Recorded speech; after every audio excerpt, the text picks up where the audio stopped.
예수님의 약속대로 성령께서 임재하심으로 권능을 받은 제자들은 성령의 능력을 따라 말씀을 선포하고 병든 자들을 고칩니다. 특별히 오늘 우리가 읽은 본문의 맥락은 우리가 잘 알고 있는 베드로와 요한이 나면서부터 못 걷게 된 자를 고치는 사건 이후입니다. 이 일을 아주 불편하게 보는 자들이 있었습니다. 누구이죠? 바로 종교 지도자들입니다. 우리 함께 읽지는 않았지만 5절과 8절, 5절에서 7절은 이 말씀이 담겨 있습니다. 제가 읽어드리겠습니다. 이틀날 관리들과 장로들과 서기관들이 예루살렘에 모였는데 대제사장 안나스와 가야바와 요한과 알렉산더와 및 대제사장의 문중이 다 참여하여 사도들을 가운데 세우고 묻되 너희가 무슨 권세와 누구의 이름으로 이 일을 행하였느냐. 관리들, 장로들, 서기관들 그리고 대제사장들까지 모였습니다.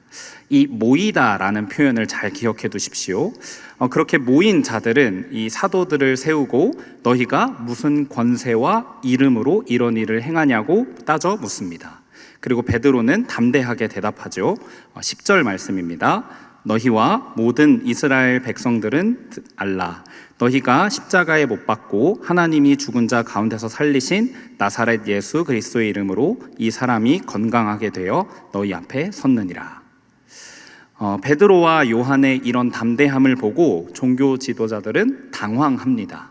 그들은 왜 당황했을까요? 이 13절과 14절을 보면 이 베드로와 요한이 담대하여 놀랐다라고 되어 있습니다. 그런데 이 담대함 이 자체로 놀랐던 것일까요? 제자들의 이 담대함은 단순히 나서서 자신의 생각을 말하는 용기가 아니었습니다. 때때로 사람들은 자신이 말하고자 하는 바 그것의 갈피를 못 잡고도 담대할 수 있습니다. 무식하면 용감하다, 이런 말 잘 아시죠? 그런 사람들은 우리가 흔히 볼 수 있습니다. 그런데 이 제자들이 가지고 있는 이 담대함은 그런 차원의 담대함이 아니었다는 것입니다. 우리는 간혹 무모함과 담대함을 구분 못하는 경우가 있는데 제자들은 지금 무모한 것이 아니라는 것입니다. 그저 무모한 것이었다면 종교 지도자들이 당황하지는 않았을 것입니다. 그들이 말하는 내용은, 제자들이 말하는 내용은 정확한 신학과 확신으로 가득 차 있었습니다. 그러므로 당황했던 것이죠. 나아가 여기 학문 없는, 우리가 13절에서 보았던 학문 없는 범인이라는 이 표현은 단순히 못 배운 사람을 나타내지 않습니다.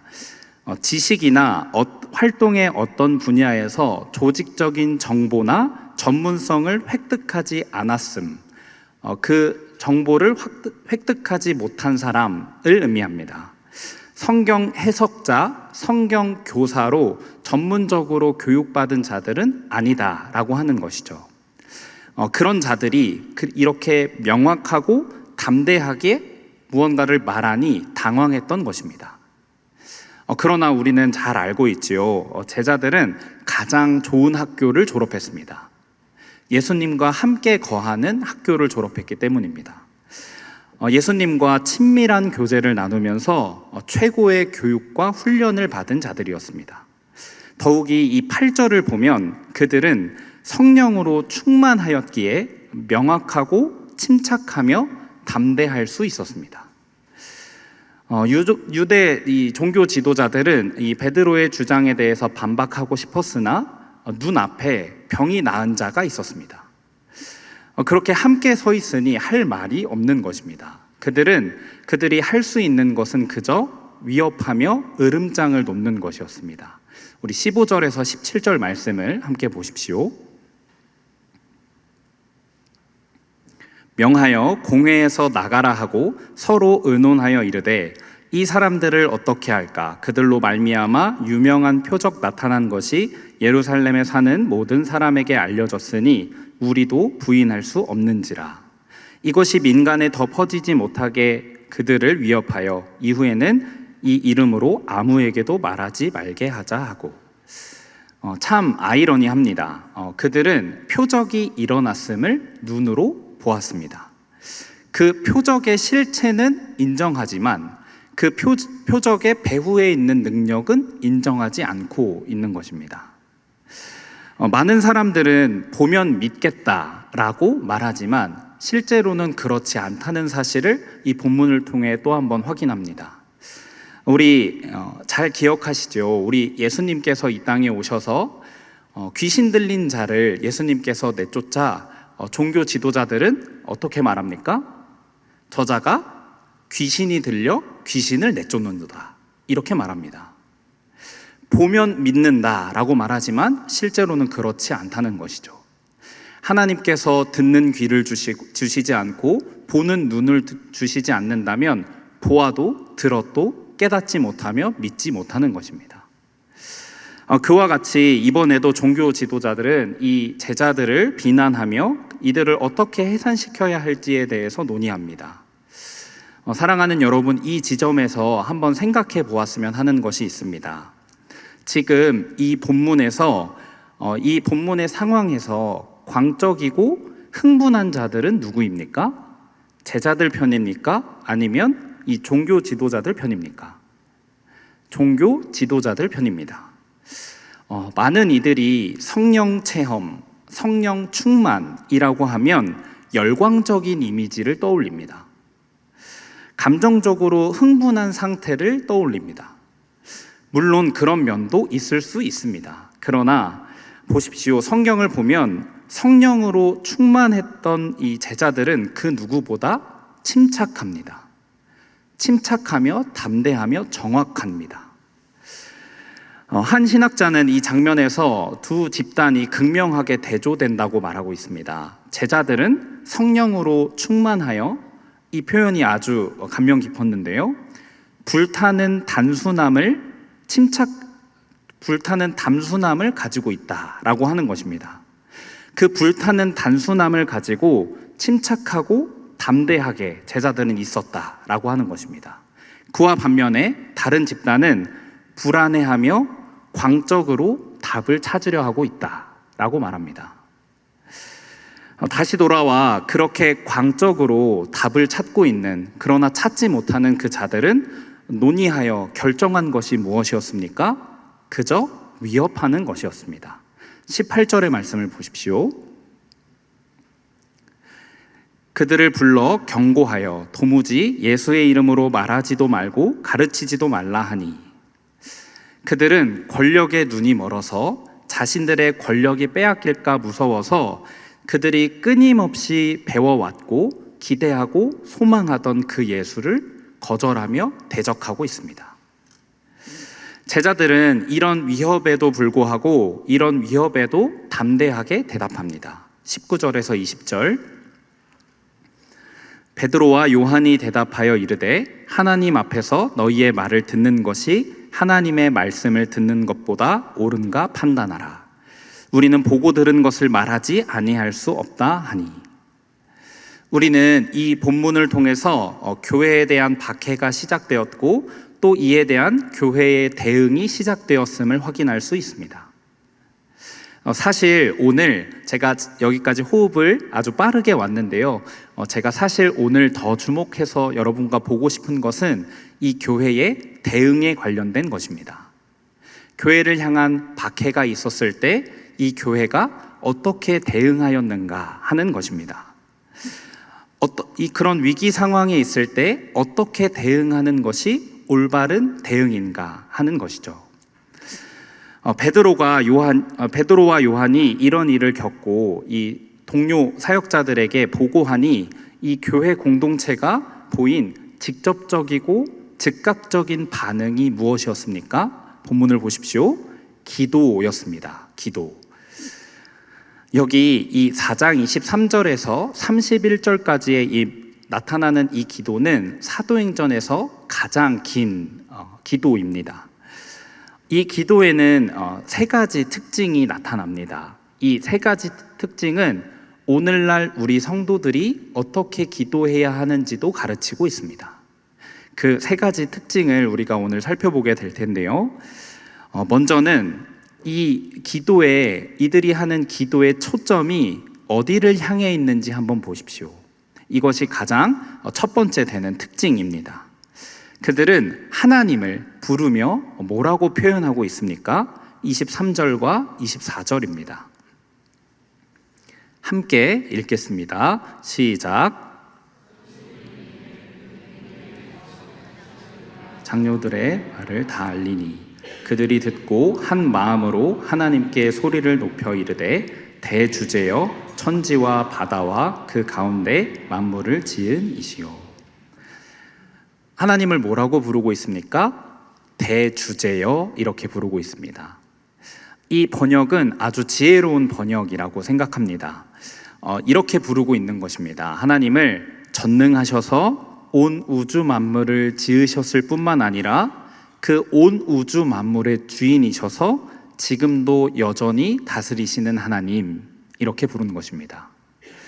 온 우주 만물을 창조하셨을 뿐만 아니라 여전히 그 온 우주 만물의 주인 되시며 다스리시는 하나님, 이렇게 부르는 것입니다.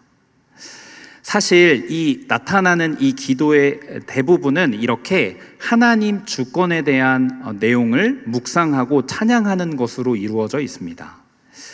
이들 간구의 내용은 29절과 30절 이 두 절에만 나타나는데 그 전까지 23절에서 28절까지의 내용은 모두 이 하나님 주권에 대한 찬양과 묵상으로 담겨져 있습니다. 사랑하는 성도 여러분, 이는 우리에게 분명히 가르치는 것입니다.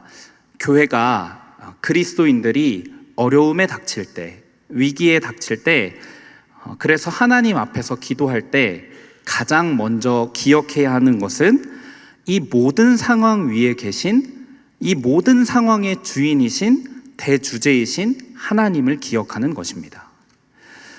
오해하지 마십시오. 이것이 무슨 우리 속으로 그냥 괜찮아, 다 괜찮아 하며 자기 주문을 걸라는 것이 아닙니다. 또한 하나님의 주권을 믿으면 악에 대해서는, 우리를 위협하는 악에 대해서는 전혀 이제 생각할 필요가 없다, 이렇게 말하는 것도 아닙니다. 악이, 그 어려움이 여전히 실제하지만, 그리고 그것을 분명히 고려하며 또한 대비하지만 전능하신 하나님께서 더 깊고 더 강력한 실제이심을 기억해야 한다는 것입니다. 진실로 살아계시며 전능하신 하나님을 부르며 그분을 온전히 의존해야 한다는 것입니다. 이 기도하는 자들의 기도가 어디로 나아가는지 한번 또 보십시오. 그들의 기도는 하나님의 이 주권이 역사 가운데 어떻게 이루어졌는지를 말씀하고 있습니다. 25절과 26절입니다. 또 주의 종 우리 조상 다윗의 입을 통하여 성령으로 말씀하시기를 어찌하여 열방이 분노하며 족속들이 허사를 경영하였는고 세상의 군왕들이 나서며 관리들이 함께 모여 주와 그의 그리스도를 대적하는도다 하신 이로소이다. 아마도 베드로가 했던 말인 것 같습니다. 베드로는 시편 2편을 인용합니다. 이 역사 가운데 땅의 통치자들이 일어나서 하나님을 대적하여 모였던 것처럼 지금 이 유대 지도자들이 모여 예수님을 대적하고 있다는 것입니다. 아까 그 모여라는 표현을 잘 기억하라고 말씀드렸죠. 이렇게 하나님을 대적하는 자들, 예수를 대적하는 자들이 이 유대 역사, 이 구약 역사 가운데 일어났던 것처럼 지금 이들이 또한 이렇게 모여 대적하고 있다라고 하는 것이죠. 그런데 이 25절에 나타나는 열방이 분노하다라는 이 표현을 한번 주의 깊게 보십시오. 이 분노하다라고 번역된 이 단어는 주로 잘 먹고 원기가 있는 말들의 울음소리를 나타낼 때 사용했던 표현이라고 합니다. 잘 먹어서 원기가 있는 말들의 울음소리를 나타낼 때 이 분노하다라는 표현이 쓰였다고 합니다. 말은 아주 강하고 빠르죠. 저는 이제 수학여행 때 한번 초등학교 때 타봤던 것 같은데 말은 정말 강하고 빠릅니다. 그러나 그럼에도 불구하고 말은 말일 뿐입니다. 그렇죠. 그래서 어떤 신학자는 이 부분에 대해서 이렇게 주석합니다. 말들은 머리를 흔들고 들쳐 올리지만 결국에 고삐의 제어에 수용하게 될 것이다. 결국 하나님 손에 그 모든 상황이 있다는 것입니다. 28절도 한번 보십시오. 하나님의 권능과 뜻대로 이루려고 예정하신 그것을 행하려고 이 성에 모였나이다. 우리의 눈에 그 악이 아무리 강력해 보여도 그렇게 보이는 상황도 하나님의 권능, 이 권능이라고 번역되었으나 하나님의 손이라고도 번역할 수 있습니다. 하나님의 손, 뜻, 예정 가운데 있다는 것입니다. 사랑하는 우리 여러분, 이 종교개혁자 마틴 루터를 잘 알고 계시죠? 이 마틴 루터는 종교개혁을 이끌었던 우리 신앙의 귀중한 선배입니다. 이 마틴 루터가 계속 이 종교개혁을 이끌어 나가자 로마 카톨릭 교회는 사절단을 그에게 보내서 경고합니다. 사절단은 이 루터에게 가서 이렇게 경고합니다. 계속 그런 식으로 하면 이 일의 끝에 당신은 어디에 서 있을 것 같습니까? 이렇게 위협했습니다. 당신이 이 길을 계속 간다면 그 길의 끝에 당신은 도대체 어디 서 있을 것 같습니까? 이렇게 위협했다는 것이죠. 이렇게 위협하며 묻는 이 사절단에게 마틴 루터는 뭐라고 대답했을까요? 저는 그때에 지금처럼 하나님 손에 있게 되겠지요 라고 말합니다. 사랑하는 여러분, 이때에 루터는, 이 마틴 루터 우리 선배는 두려웠을까요? 나중에 물어보아야 하겠지만, 또 제가 감히 예상하는 것일 수 있지만 두려웠을 것 같습니다. 하나님의 주권을 믿는 것이 두려움을 완전히 면제해 준다는 말이 아닙니다.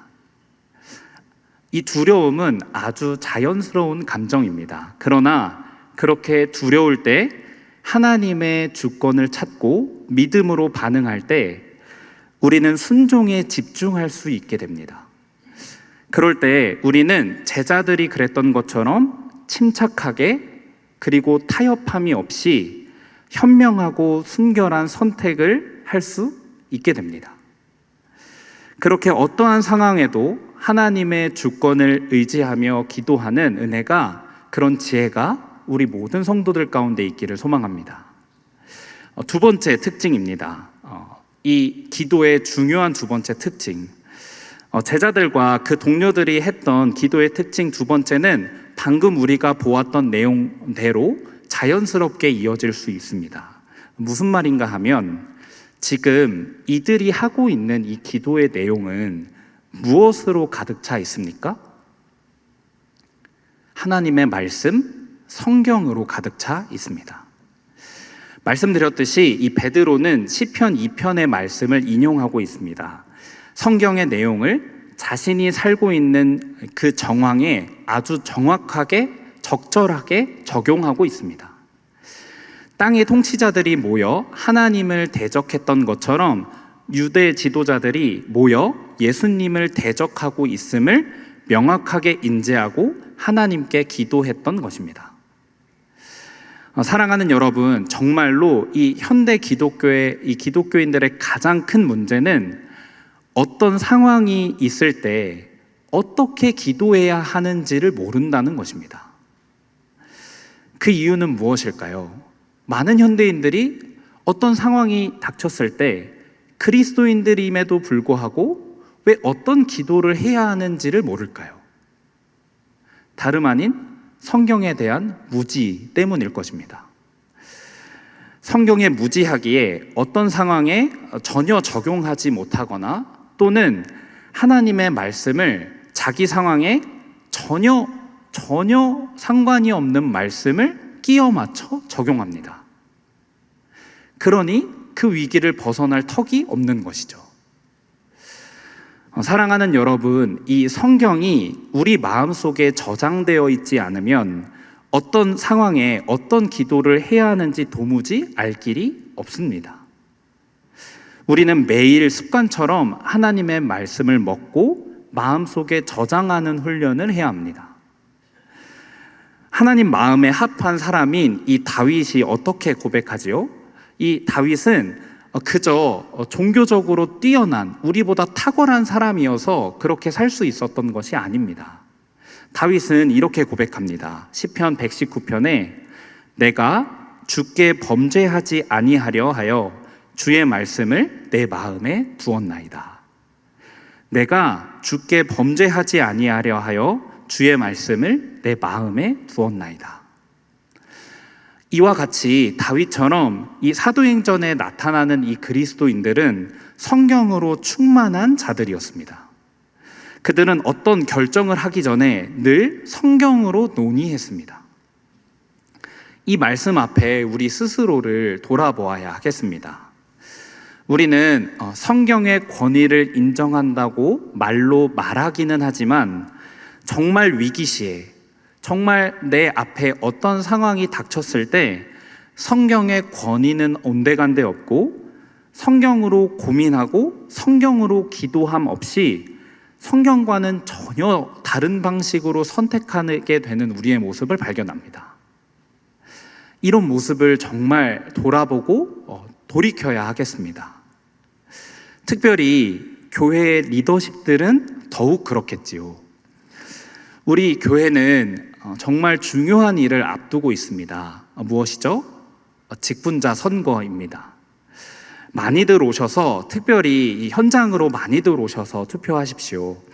그런데 이 직분자 선거를 통해 이 교회에 어떤 분들이 세워져야 합니까? 성경의 권위를 인정할 뿐 아니라 매일 성경을 묵상하고 모든 상황 가운데 성경을 적용하는 분들이 직분자로 세워져야 할 것입니다.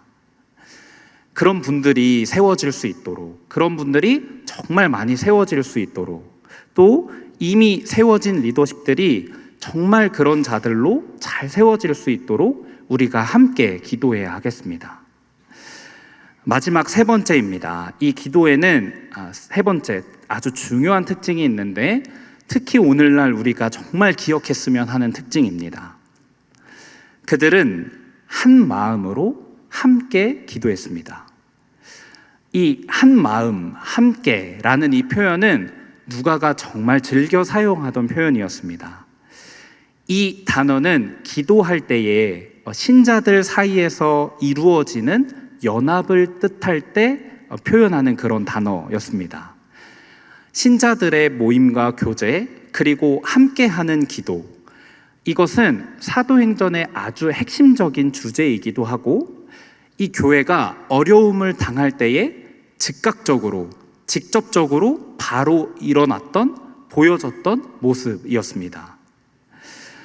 이렇게 함께 모여 한 마음으로 기도를 우리가 해야 할 텐데 이 함께 모여 기도하는 일에 대하여 많은 오해가 있습니다. 그 오해를 우리가 오늘 좀 풀고 말씀을 마치도록 하겠습니다. 첫 번째, 이런 오해입니다. 예, 알겠습니다. 말씀이 그렇군요. 사도행전에 놓여있던 그 맥락에 놓여있던 그 교회는 정말 위급했던 것을 우리가 알겠습니다. 그래서 그들은 기도했던 것 같습니다. 그러나 우리 삶에는 그런 박해가 없지 않습니까? 그런 박해가, 그런 핍박이, 그런 위급한 상황이 주어지면 우리도 기도하게 될 것입니다. 라고 생각하는 분들이 계십니다.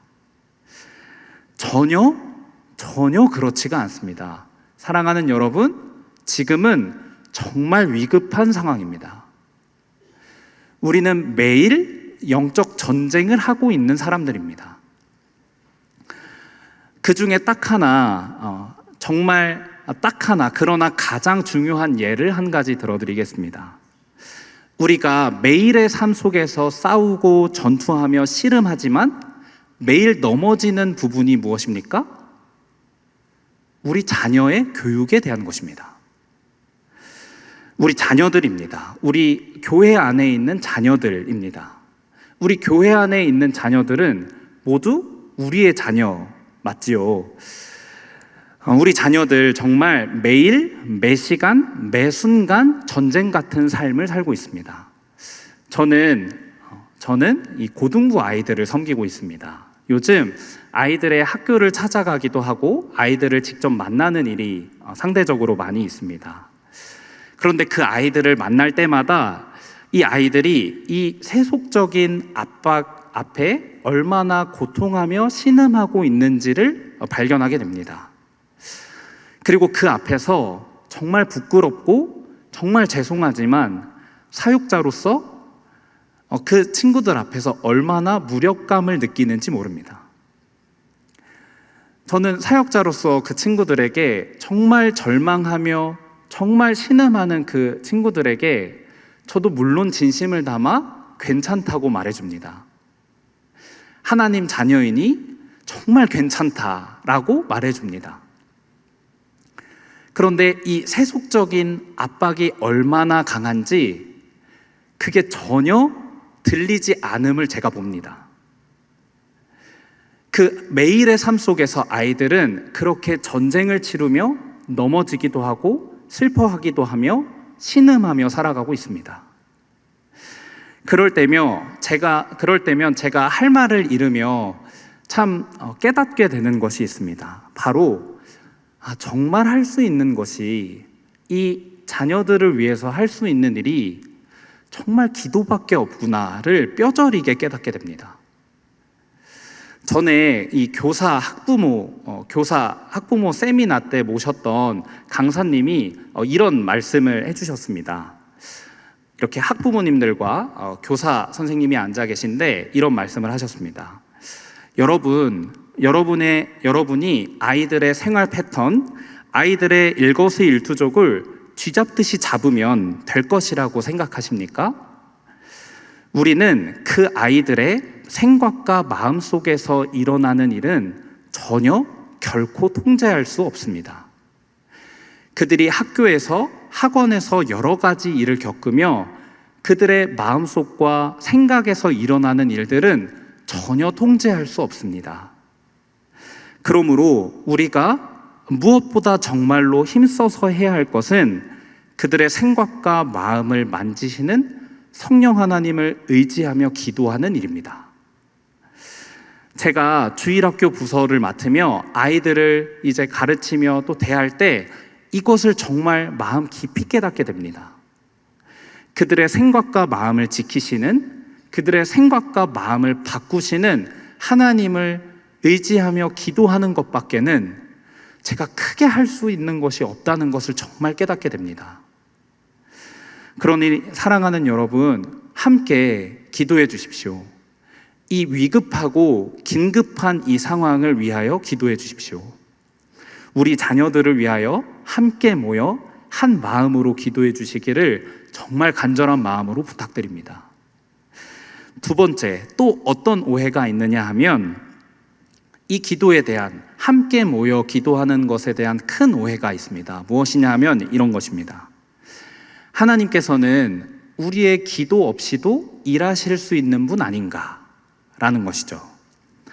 또는 성령께서 임재하시면 우리도 자연스럽게 기도하게 되지 않을까 하는 것입니다. 이 역시도 전혀 그렇지 않습니다. 하나님께서 얼마나 인격적이신 분이신지, 또한 얼마나 인격적으로 일하시는 분이신지 모르고 하는 소리입니다. 성경을 보십시오. 하나님께서는 자녀들의 기도를 기다리고 계십니다. 그리고 기도에 대하여 정말 제가 마음 깊이 새기고 있는 말이 있는데 바로 이것입니다. 하나님께서는 마치 성도들의 기도가 없이는 일을 하지 못하시는 분처럼 일하신다. 하나님께서는 마치 성도들의 기도가 없이는 일을 하지 못하는 분처럼 일하신다 라는 것입니다. 사랑하는 여러분, 그러니 함께 기도하는 자리로 모여 기도해 주시기를 부탁드립니다. 하나님은 우리의 기도가 없이는 일을 못하시는 분처럼 일하십니다.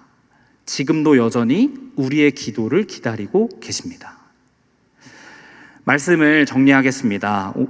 오늘 우리는 본문을 통해 교회가 기도하는 모습을 보았습니다. 성령으로 충만했던 그들은 온 우주 만물을 창조하신 대주제 하나님을 의지하며 기도했고, 그들의 기도는 성령으로 가득 찬 기도였습니다. 마지막으로 그들은 한 마음으로 함께 모여 기도했습니다. 이렇게 기도하는 참된 교회의 모습이 오늘날 저와 여러분, 그리고 이 남서울교회에 풍성하게 나타나기를 간절히 소망합니다.